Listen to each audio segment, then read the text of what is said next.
Everyone called my sister the perfect mother, the ideal daughter, the family success story. But when I discovered what she had been doing to my son behind closed doors, and how she had manipulated our entire family to cover her tracks, I realized that sometimes the most evil people are the ones everyone trusts the most. The family meeting that shattered my world was called on a cold November evening. My parents had summoned me, my sister Victoria, and her husband James to their house for what they called an important family discussion. I knew it was about my son Tyler, and my stomach was already churning with dread. Tyler was 16, and he had been struggling since his father died 2 years earlier. Grief manifests differently in teenagers, and for Tyler, it had come out as anger, defiance, and some poor choices that had gotten him suspended from school twice. He was not a bad kid, just a broken one trying to figure out how to live without his dad. Victoria sat across from me in our parents' living room, looking every inch the successful sister. At 35, she had built a perfect life, a thriving law practice, a devoted husband, twin daughters who excelled at everything they touched, and a mansion in the best part of town. She was everything I was not, and our parents never let me forget it. "We need to talk about Tyler," Dad said, his voice heavy with disappointment. "His behavior is affecting the whole family." I looked around the room, seeing judgment in every face except James, who would not meet my eyes. Something was wrong here, something beyond Tyler's typical teenage rebellion. "What specifically are we talking about?" I asked carefully.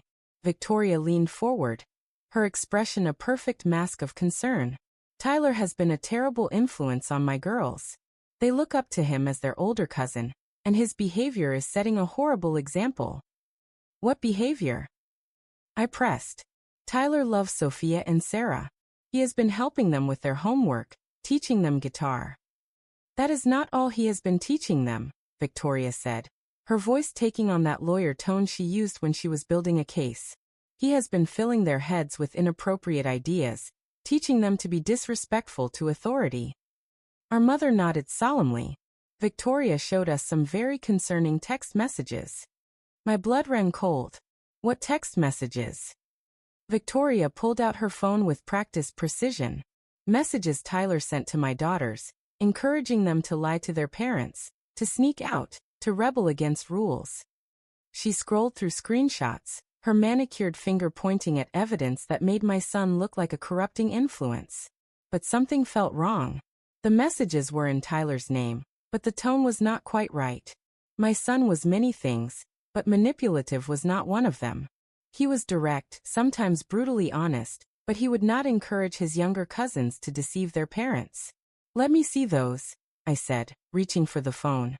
Victoria pulled it back protectively. "The point is, Tyler is becoming a problem that affects all of us. My daughters are starting to act out, and it is directly related to his influence." "Victoria is right," Dad said heavily. "We have watched Tyler's behavior deteriorate, and now it is spreading to the other children. Something needs to be done." "What are you suggesting?" I asked, though I was beginning to suspect where this was heading. "Tyler needs consequences," Victoria said smoothly. "Real consequences that will teach him that his actions affect other people. I think he should be removed from situations where he can influence the younger children." "Removed how?" "Military school," our mother said quietly. "There is an excellent program in Montana that specializes in troubled teenagers. It would give Tyler structure, discipline, and a fresh start away from all the negative influences here." I felt like the air had been sucked out of the room. They wanted to send my grieving son away, to exile him from the family because my perfect sister claimed he was corrupting her precious daughters. "Absolutely not," I said firmly. "Tyler is not going anywhere. He is dealing with grief, and he needs his family's support, not banishment." "This is not about punishment," Victoria said, her voice dripping with false compassion. "This is about what is best for Tyler and for all the children. He needs help that we cannot provide here. He needs therapy, not exile." "Therapy has not worked," Dad pointed out. "Tyler has been seeing a counselor for months, and his behavior has only gotten worse." That was not entirely true. Tyler had made progress in therapy, but it was slow, and there had been setbacks. Grief is not linear, especially for a teenager who had lost his hero. I will not send my son away, I said again. Victoria exchanged glances with our parents, and I realized this conversation was a formality. They had already made their decision. If you will not agree to military school, Victoria said carefully, then I have to protect my children in other ways. Tyler will no longer be welcome in my home, and I do not want him around Sophia and Sarah unsupervised. The ultimatum hung in the air like poison. Choose between supporting my struggling son or maintaining family unity. Victoria, I said, Tyler is your nephew. He lost his father. He needs family support, not rejection. My daughters are my priority, she replied coldly. I will not let Tyler's problems become their problems. Our parents nodded in agreement, and I realized I was completely alone in this fight. My perfect sister had turned the entire family against my grieving child. Over the following weeks, Tyler was systematically excluded from family events. Victoria's daughters were forbidden from seeing him, which broke Tyler's heart because he genuinely loved his cousins. Family dinners happened without us, holidays were celebrated in our absence, and I watched my son sink deeper into depression as his extended family abandoned him. But Victoria was not finished with her campaign of destruction. Tyler started having problems at school that went beyond his usual acting out. Teachers who had previously been understanding suddenly became hostile. His grades, which had been slowly improving, plummeted again. He was accused of cheating on tests, of bullying younger students, of vandalism he could not have committed. It is like everyone suddenly decided I am some kind of monster. Tyler told me one evening, his 16-year-old voice breaking with confusion and pain. Mrs. Patterson used to be nice to me, but now she looks at me like I am garbage. Coach Williams kicked me off the basketball team for something I did not even do. I investigated, trying to understand what was happening to my son. What I discovered made my blood boil. Victoria had been busy. She had contacted Tyler's school, his teachers, his coaches, presenting herself as the concerned aunt who wanted to share information about Tyler's troubling behavior at home. She had painted a picture of a dangerous, unstable teenager who was a threat to other students. She had used her reputation as a successful lawyer, her standing in the community, and her relationship to Tyler to systematically destroy his support system at school. Teachers who might have given him the benefit of the doubt now saw him as a problem to be managed rather than a grieving child who needed help. But the worst revelation came when I discovered what Victoria had been doing to her own daughters. I ran into James at the grocery store one evening, and he looked haggard, stressed in a way I had never seen before. Victoria's husband had always been quiet, overshadowed by his wife's larger personality, but now he looked broken. How are Sophia and Sarah doing? I asked, genuinely concerned about my nieces despite everything that had happened. James looked around nervously, as if Victoria might materialize out of thin air. They are struggling, he admitted quietly. They miss Tyler terribly, and they do not understand why they cannot see him anymore. What did Victoria tell them? That Tyler is dangerous, that he was trying to hurt them. James's voice was barely above a whisper. But they do not believe it. They keep asking when they can see their cousin again.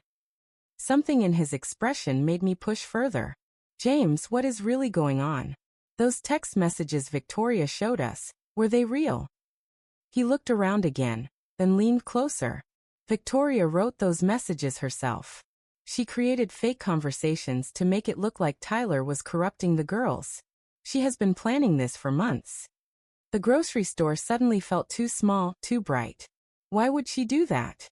Because Tyler saw something he was not supposed to see, James said, his voice filled with shame and fear. And Victoria cannot risk him telling anyone. What did he see? James hesitated, clearly terrified of his own wife. Victoria has been having an affair. Tyler caught her with her partner at the office one evening, when he went to surprise her with flowers for her birthday. She convinced him not to tell anyone, said it would destroy the family, but she has been paranoid ever since that he would change his mind. The pieces began falling into place with horrifying clarity. Victoria had not been protecting her daughters from Tyler's influence. She had been protecting herself from Tyler's knowledge. My sister had systematically destroyed my son's life to cover up her own adultery. There is more, James continued, his voice breaking. The affair partner is not just anyone. It is Judge Harrison, the judge who handles most of the family court cases in our county. Victoria has been trading sexual favors for favorable rulings in her cases. I felt sick. My sister was not just an adulterer. She was corrupt, using her body to gain unfair advantages in court cases that affected real families, real children. And she had been willing to destroy my grieving son to keep her secret safe. Why are you telling me this? I asked. Because I cannot live with what she has done to Tyler anymore, James said, tears in his eyes. He is a good kid who has been through hell. And Victoria turned him into a scapegoat for her own crimes. The girls are asking me every day why they cannot see their cousin. And I am running out of lies to tell them. What about evidence? Can you prove any of this? James nodded slowly. Victoria thinks she is smarter than everyone else, but she has been sloppy. I have photos, text messages, financial records showing payments from clients who won their cases after private meetings with Victoria and the judge. I have been gathering evidence for months, trying to decide what to do with it. What changed your mind? Sophia tried to run away yesterday. She left a note saying she wanted to find Tyler because she knew he would protect her from the bad things happening at home. She is 8 years old, and she already knows something is wrong with her mother. That night, I made a decision that would change everything. If Victoria wanted to play games with my son's life, if she wanted to use our family as pawns in her corrupt schemes, then she was about to learn that some games have consequences she never anticipated. I started by contacting Tyler's school and requesting meetings with every teacher and administrator who had changed their attitude toward him. I came armed with evidence of Victoria's interference, her lies about Tyler's behavior, and documentation of his actual progress in therapy. My sister has been systematically sabotaging my son. I told the principal, laying out the timeline of Victoria's contacts with the school. She has been spreading false information about Tyler to cover up her own illegal activities. The principal was skeptical at first, but when I showed him the evidence James had provided about Victoria's corruption, his attitude changed quickly. No school wants to be associated with a scandal involving judicial bribery and family manipulation. But confronting the school was just the beginning. I reached out to every lawyer in town who had lost cases to Victoria in family court, especially those who had faced Judge Harrison. I shared what I knew about the corrupt relationship between my sister and the judge, providing them with evidence that could overturn their cases. The response was immediate and overwhelming. Lawyers who had been suspicious about Victoria's unusual success rate suddenly had an explanation. Families who had lost custody battles or financial settlements began filing appeals and complaints. I contacted the State Bar Association and the Judicial Ethics Committee, providing them with James's evidence of the affair and the pattern of suspicious rulings. Victoria's professional world began crumbling as investigations were launched into her conduct and Judge Harrison's integrity. But I was not finished with my revenge. Victoria had used our family against Tyler, turning our parents and relatives into weapons in her campaign of destruction. Now it was time for the family to learn the truth about their perfect daughter. I organized a family gathering, telling everyone it was time to clear the air about Tyler and move forward as a family. Victoria came expecting to consolidate her victory, to officially exclude Tyler from family events permanently. Instead, she walked into a room full of relatives who had just learned about her affair, her corruption, and her manipulation of a grieving teenager. Before we talk about Tyler, I announced as everyone gathered, I think we need to discuss why Victoria has been so concerned about his influence on her daughters. I played recordings of Victoria's phone calls with James, conversations where she discussed her affair and her fear that Tyler would expose her. I showed them copies of the fake text messages she had created to frame my son. I presented evidence of her corruption, her lies, her willingness to destroy a child to protect her secrets. The room was silent as the truth sank in. Our parents, who had been so quick to judge Tyler, looked horrified as they realized they had been manipulated into abandoning their grandson. Victoria tried to deny everything, to claim I was lying out of spite, but the evidence was overwhelming. When James stood up and confirmed every detail, adding his own testimony about the emotional abuse he and the girls had suffered, Victoria's facade finally cracked. You destroyed my son's life to cover up your own crimes. I said, standing to face her directly. You turned our family against a grieving child because you were too selfish and corrupt to face the consequences of your own choices. Tyler is not innocent, Victoria said desperately. He has problems, real problems that affect everyone around him. Tyler's only problem was having an aunt who was willing to sacrifice him for her own benefit, I replied. But that problem is about to be solved. The local news stations were very interested in the story of corruption in the family court system.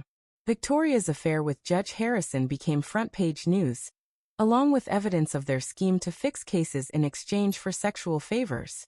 Victoria was arrested at her law office, just as she was meeting with a client whose case was scheduled to appear before Judge Harrison the following week. The irony was perfect. She was literally caught in the act of continuing her corruption, even as her world collapsed around her.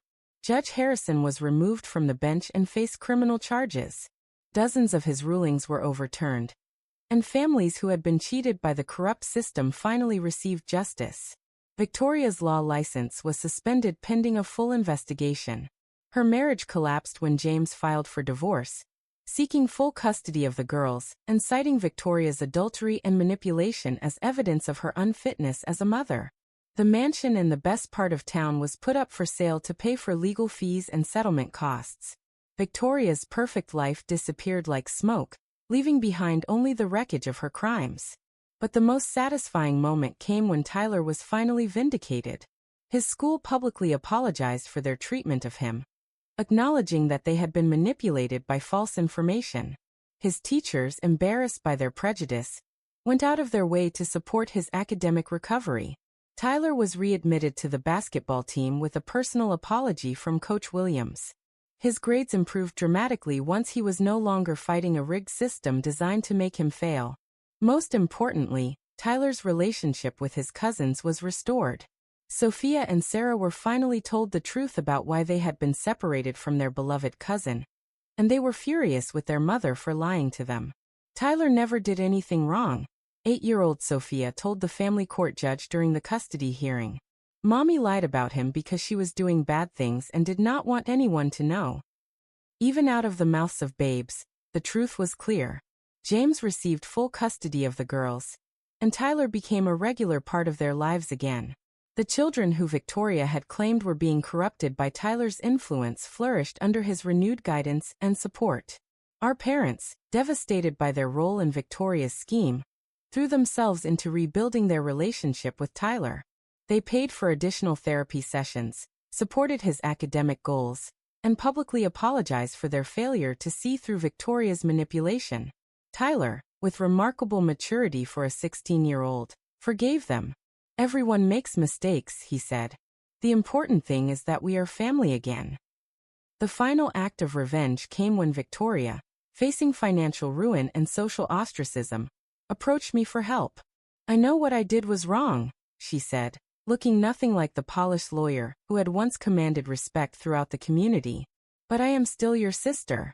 I am still family.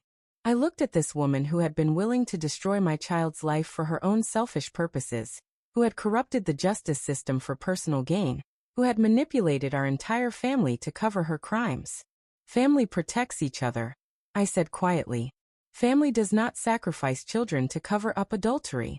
Family does not lie and manipulate and destroy innocent people for personal gain.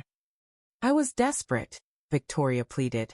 I made mistakes, but I never meant for things to go so far. You meant every single thing you did, I replied. You planned it, executed it, and would have continued if you had not been caught. The only thing you regret is that your scheme failed. Please, she begged. I have lost everything. My career, my marriage, my children, my reputation. I have nothing left. You have exactly what you deserve, I told her. You tried to take everything from Tyler, his family, his school, his future, his sense of self-worth. You systematically destroyed a grieving child's life to protect your own corruption. Now you get to experience what it feels like to lose everything. Victoria broke down crying, but her tears meant nothing to me. She had shown no mercy when she was destroying my son's life. She deserved none now. Tyler is 18 now, a senior in high school with college acceptance letters and a bright future ahead of him. He plays varsity basketball, maintains good grades, and has grown into a young man his father would be proud of.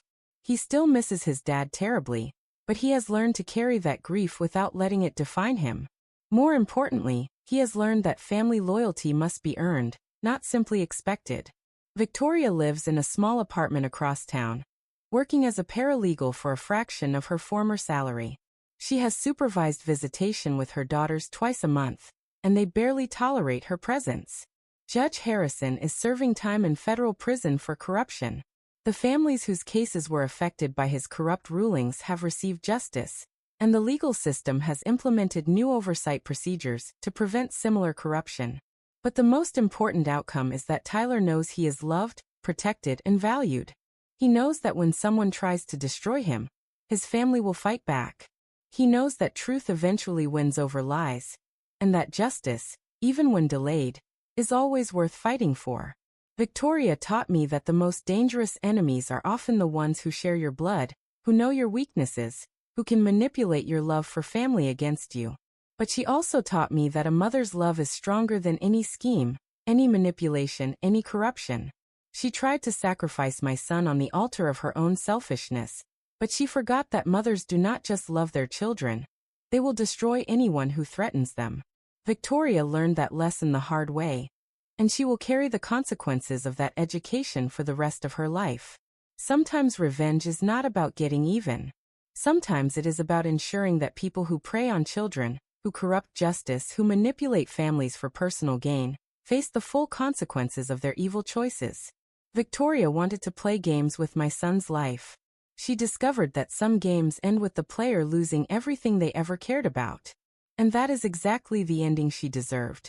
If you enjoyed this story of a corrupt family member getting exactly what she deserved, make sure to subscribe to Revenge Janet. Hit that notification bell, so you never miss a story where betrayal meets its match and justice always prevails. Share your own revenge stories in the comments below. Your story could be featured in our next video. Remember, at Revenge Janet, we believe that every betrayal deserves its consequence, and every victim deserves their moment of triumph. Subscribe now and join our community of justice seekers where karma always finds its way.